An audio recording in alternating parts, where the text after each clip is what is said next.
Greetings, YouTube.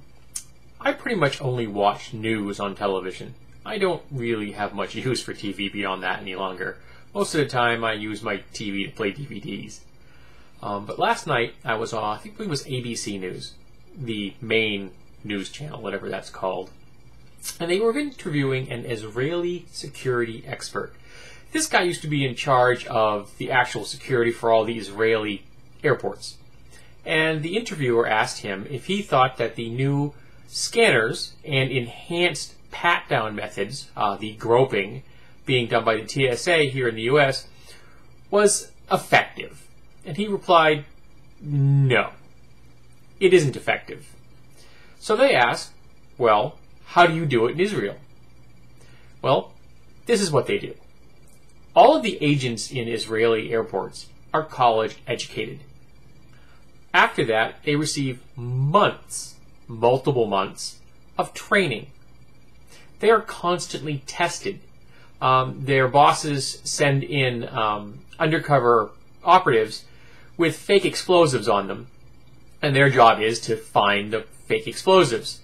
If they fail to find the fake explosives, there are repercussions. In America, when a TSA agent fails to find fake explosives, they're reprimanded and given retraining. In Israel, when they fail to find the fake explosives, they fire them on the spot. They go home forever, right there and then. And that's a real incentive to not miss the fake explosives, besides, keeping planes from blowing up in the sky. So, what else do they do? Well, they have a really good record. In fact, in Israel, the last time they had a breach of security was 8 years ago. That's really impressive. And how do they go about achieving that really impressive record? They talk to people. That's it. No scanners, no pat-downs, no shoe removal. They talk to people. They question every single passenger that gets on board a plane in Israel. Without exception.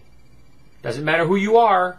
You walk into an airport with a ticket in your hand and you want to get on a plane, they're going to talk to you. Now, how long does it take to achieve this? From the moment you walk in the door until you are issued your boarding pass to get on your plane, it takes approximately a half hour. Yep, 30 minutes. Now, what are the kind of things they ask? General questions. Where are you going? Where are you coming from? How did you purchase your ticket? Where did you get your passport? As in, what country was it issued in? Are you returning? When are you returning? Things like that. And he gave an example, the shoe bomber.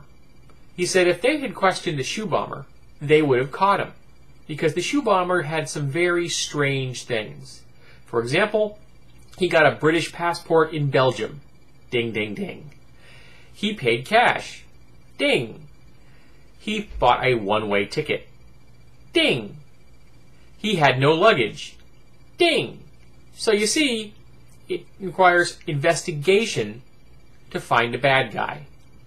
Because the Israelis know that shoes and underwear don't blow up planes. People do. So you go after the problem, which is people who want to blow up planes. Now, they still check baggage and luggage and things like that, like every other airport does. But they go after the problem. As opposed in America, we go after the symptoms. Shoes, underwear, knitting needles. We don't go after the problem.